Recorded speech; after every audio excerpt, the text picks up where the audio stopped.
REET 2020 SST level second की online प्रश्नोत्तरी में आपका हार्दिक स्वागत करता हूं। मैं सूरजमल राठौड़ आपके बीच हूं। इतिहास का मध्यकालीन और आधुनिक भारत से संबंधित कुछ प्रश्न लेकर प्रस्तुत हूं। आज हम पढ़ने वाले हैं मुग़ल प्रशासन, और मुग़ल प्रशासन से हम 50 महत्वपूर्ण क्वेश्चनों के ऊपर चर्चा हम करेंगे। और मैं आशा करता हूं कि ये जो आपका प्रश्नोत्तरी का जो वीडियो है वो आपकी आने वाली परीक्षा के लिए बड़ा ही कारगर साबित हो। तो हम इस वीडियो को शुरू करते हैं। आपसे रिक्वेस्ट करता हूं कि आप इस यूट्यूब चैनल पर नए हो तो प्लीज़ चैनल को सब्सक्राइब करें, घंटे के निशान को दबाएं ताकि सबसे पहले नोटिफिकेशन आपको मिल सके और आप रीट की कक्षा का आनंद उठा सके।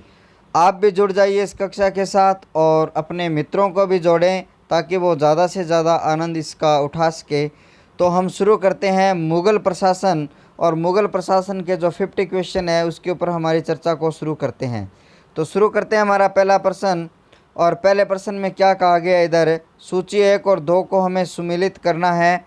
सूची 1 और 2 का जो सुमेलन है उसके ऊपर हम चर्चा करें। तो सबसे पहले आपको दिया गया है अलाई दरवाज़ा दिल्ली, तो उसका संबंध आपको बताना है किससे है। तो उसका जो संबंध है वो अलाउद्दीन खिलजी से ही आपको संबंध रखना है। बुलंद दरवाज़ा फतेहपुर सिकरी अकबर से संबंधित है। बुलंद दरवाज़ा फतेहपुर सिकरी अकबर से संबंधित है। मोती मस्जिद आगरा शाहजहाँ से संबंधित है। मोती मस्जिद दिल्ली आपका औरंगजेब से संबंधित है। याद रखना है आपको, मोती मस्जिद आगरा शाहजहाँ से है, मोती मस्जिद दिल्ली औरंगजेब से है। तो इस तरीके से इसका एक पहला ऑप्शन राइट हो जाएगा। मुग़ल सम्राट औरंगजेब कौन सा वाद्य यंत्र बजाते थे। आईएमपी वाला क्वेश्चन है कि मुग़ल सम्राट औरंगजेब है वो कौन सा वाद्य यंत्र बजाते थे। तो आपको पता है वीणा ये वाद्य यंत्र बजाते थे। नेक्स्ट क्वेश्चन की बात करूंगा कि निम्नलिखित में से असत्य कथन को हमें छांटना है। आपके सामने 3 कथन दिए गए हैं, उनमें से आपको निम्नलिखित कथन को छांटना है। मुग़लकालीन सैन्य व्यवस्था पूर्णतः मनसबदारी व्यवस्था पर आधारित थी। ठीक है, तो वहाँ पर ये बिल्कुल कथन राइट है। अकबर द्वारा प्रारंभ की गई व्यवस्था में उन व्यक्तियों को सम्राट द्वारा एक पद प्रदान किया जाता था जो शाही सेना में होते थे। ये भी बात यहाँ पर राइट है।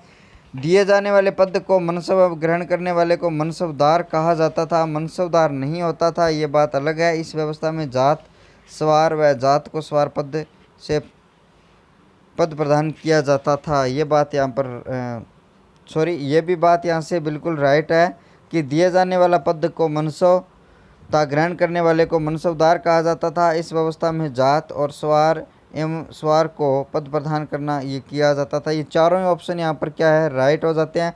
आपसे असत्य कथन छांटा गया है, पूछा गया है, तो इसमें यह कहा गया है कि इनमें से कोई भी असत्य कथन है नहीं। ठीक है, तो अगले क्वेश्चन की बात ही मैं यहाँ पर करूँ, मुग़ल सम्राट शासकों की दरबारी भाषा क्या थी। तो मुग़ल जो थे उनकी जो दरबारी भाषा थी वो फ़ारसी भाषा थी। आपको ये याद रखना है। किस मुग़ल बादशाह ने बलबन द्वारा प्रारंभ किया गया दरबारी रिवाज सिजदा समाप्त कर दिया था। तो शाहजहाँ द्वारा जो सिजदा है वो समाप्त कर दिया गया था। आपको याद रखना है, परीक्षा में आ जाए तो आपको याद रखना है सिजदा है वो शाहजहाँ द्वारा ये समाप्त कर दिया गया था। नेक्स्ट क्वेश्चन की अगर बात करूं मैं कि निम्नलिखित मुग़ल बादशाहों में से किस एक को 2 बार सिंहासन आरोहण हुआ था, यानी कौन से बादशाह को 2 बार शासन मिला था। तो औरंगजेब है, उनको 2 बार सिंहासन आरोहण हुआ था।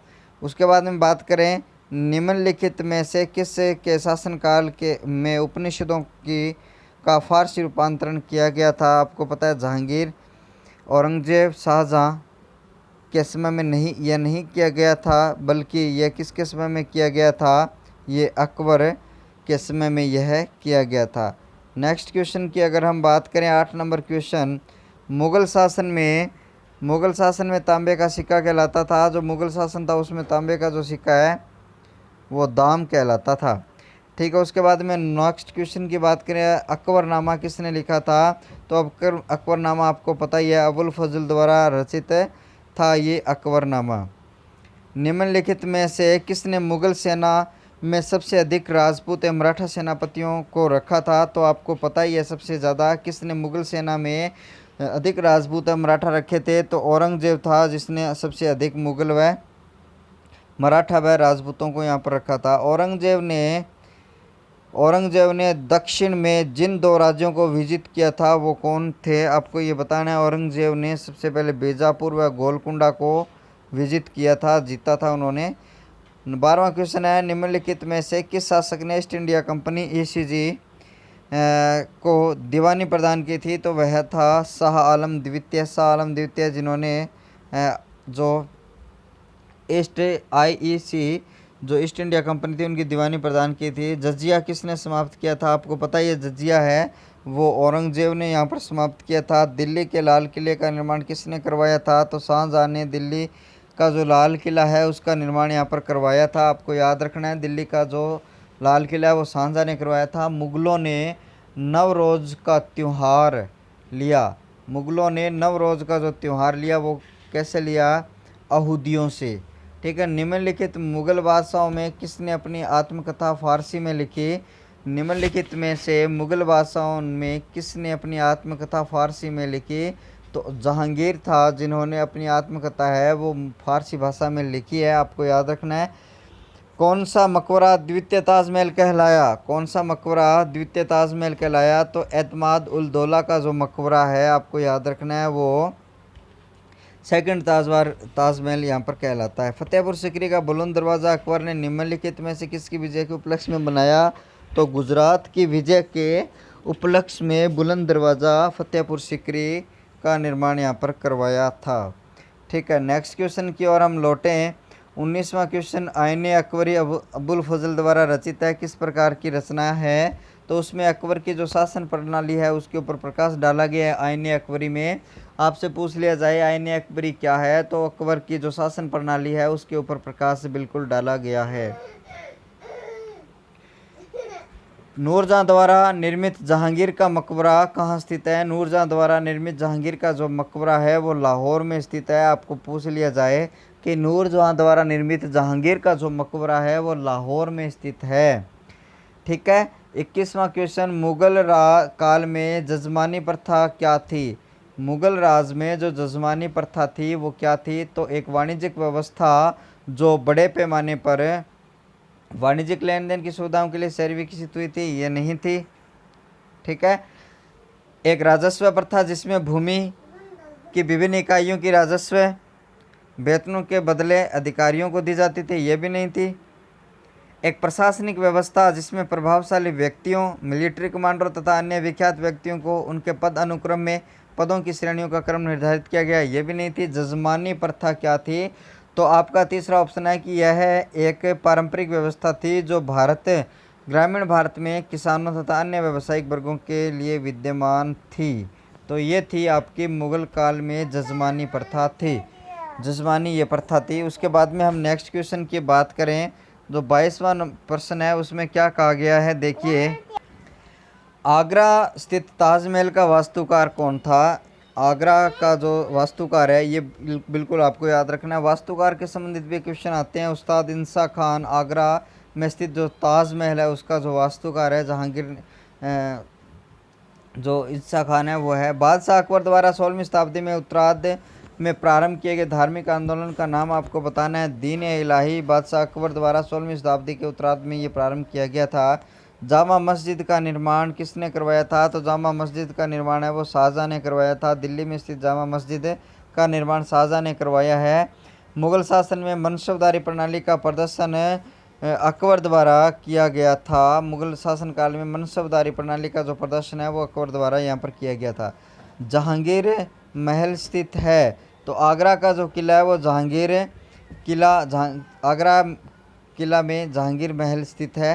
ठीक है। तो इसके अंदर अलग अलग जो महल बने गए हैं उनमें से जहांगीर महल आपको मिल जाता है। 2 मुगल शासक जिन्होंने अपना जीवन चरित्र स्वयं लिखा था, तो एक तो था वो जहांगीर और एक बाबर जिन्होंने अपना जो जीवन चरित्र है वो स्वयं लिखा था, बाबर और जहांगीर ने। अकबर ने दोनों ही फारसी भाषा में मिलते हैं, आपको ये भी याद रखना है। अकबर के शासनकाल में केंद्रीय मिशनरी द्वारा मान्यता प्राप्त सैन्य विभाग का अध्यक्ष कौन था? तो ये आपको याद रखना है, जो सैन्य अधिकारी था तो वो मीर बख्शी था। ठीक है। टोडरमल वित्त मंत्री था अकबर का, आपको याद रखना है। राजा टोडरमल जी थे वो वित्त मंत्री थे अकबर के। ठीक है। और अकबर के नवरत्न में भी शामिल थे। टोडरमल किससे संबंधित थे? तो सैन्य कार्यों से, चित्रकारी से या भूमि सुधार कार्यों से टोडरमल संबंधित थे, ये आपको याद रखना है। किस मुगल सम्राट के शासनकाल में स्वर्णिम युग कहा जाता है? तो जो आपका शाहजहाँ का जो काल है, ठीक है, उसको स्वर्णिम युग के नाम से भी जाना जाता है। बड़ा अच्छा काल रहा होगा ये। वह मुगल महारानी जिसका नाम सभी मुगल फरमानों तथा सिक्कों पर लिखा दिया गया था, वह कौन थी? नूरजहाँ थी। ठीक है। जिनका नाम है वो मुगल फरमानों और सिक्कों पर लिखवा दिया गया था, नूरजहाँ का जो नाम है। अकबर मुगल शासक ने अपने डायरी में फूल पत्ती एवं बगीचा का वर्णन किया है।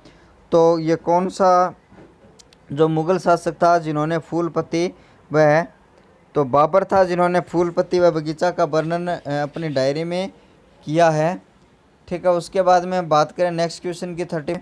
उस्ताद मंसूर खां किसके शासनकाल में प्रसिद्ध चित्रकार थे? तो जहांगीर के समय में उस्ताद मंसूर खां प्रसिद्ध चित्रकार थे। निम्नलिखित में से किसका निर्माण अकबर ने नहीं करवाया था? जो मोती मस्जिद है उसका जो निर्माण है वो नहीं करवाया था। मोती मस्जिद एक तो आगरा और दिल्ली दो जगह स्थित है, दोनों अलग अलग शासकों ने बनवाई है। तो बुलंद दरवाज़ा हुमायूं का मकबरा, जोधाबाई का जो महल है वो अकबर ने ही निर्माण करवाया था। अकबर का मकबरा कहाँ स्थित है? सिकंदराबाद में अकबर का मकबरा है। ये क्वेश्चन पूछा गया, याद रखना है। सिकंदरा आगरा में है, जो अकबर का मकबरा वहाँ पर मकबरा स्थित है।